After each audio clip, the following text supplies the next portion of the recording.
Hello, hello, hello. We have our notes 8.2.3 for vertex form.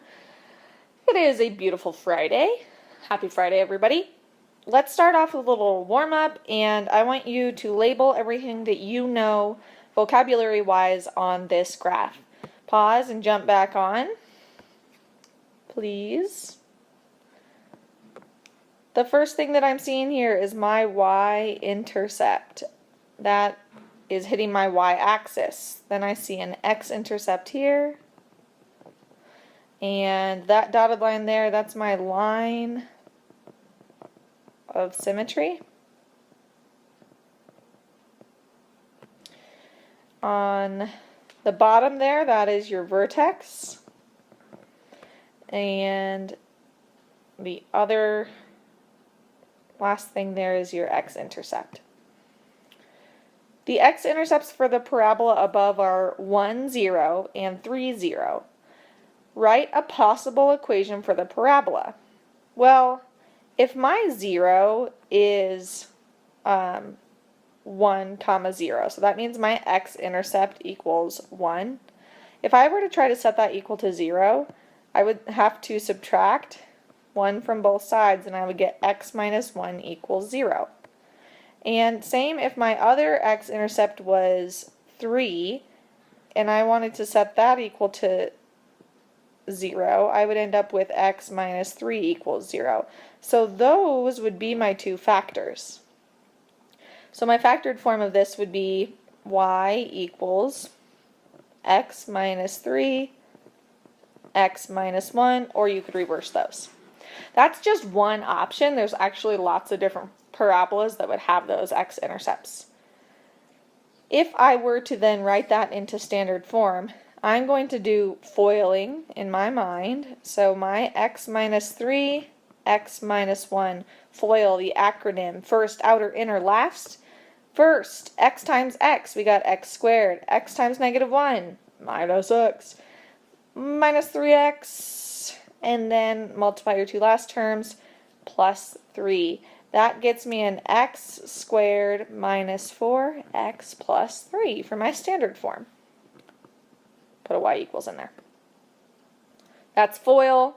Do it if you want to. Don't if you don't. You can always use your generic rectangle. We have to use the standard form to find two more points on the graph now. The standard form can be used to just plug in other x values. So if I want to know what the point would be here when my x value is the next one over, well, we already found that this x-intercept was 3, 0. We were told that right here. And then this x-intercept was 1, 0. We were told that already.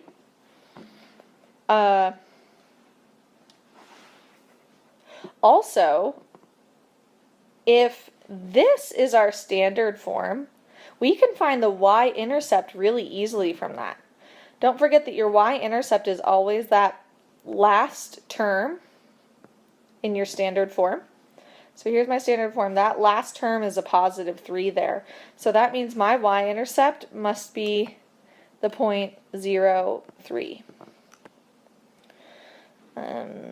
Just a little fun fact. Anyway, if I'm trying to find this point over here on this side of the parabola maybe, well, let me choose another x value going off to the right. So I already have an x value of 1, an x value something between there, x value of 3. So why not I just plug in 4 for x? So if x equals 4, using my standard form, I'm going to have to do x squared minus 4x plus 3. Y equals 16 minus 16 plus 3. Y equals 3. So if x equals 4, y equals 3. So that means we have a point 4, 3. Good to know. So it says you find two more points. Well, 4, 3 is the first one I found. Whoops. And then I can really do this however I want. Maybe if I want to go back to the left a little bit, let's go towards some smaller x values. The smallest one right now I see on the graph is x equals 0. So why not I just do one less than that? I could do x equals negative 1.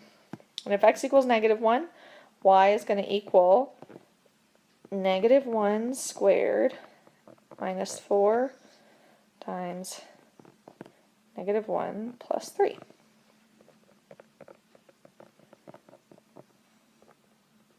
Huh, cool.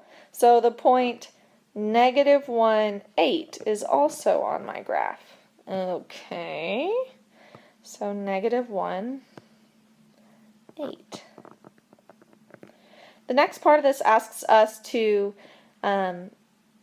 use those points and make a table of what we have found so far. So one of our, that one that we just found was -1, 8. Our y-intercept was 0, 3. We had an x value of 1, y was 0.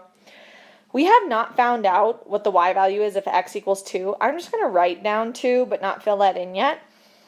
And then when x equals 3, we already found that that was a 0. We were given that. And then we, by hand, found out that when your x is 4, your y value is 3.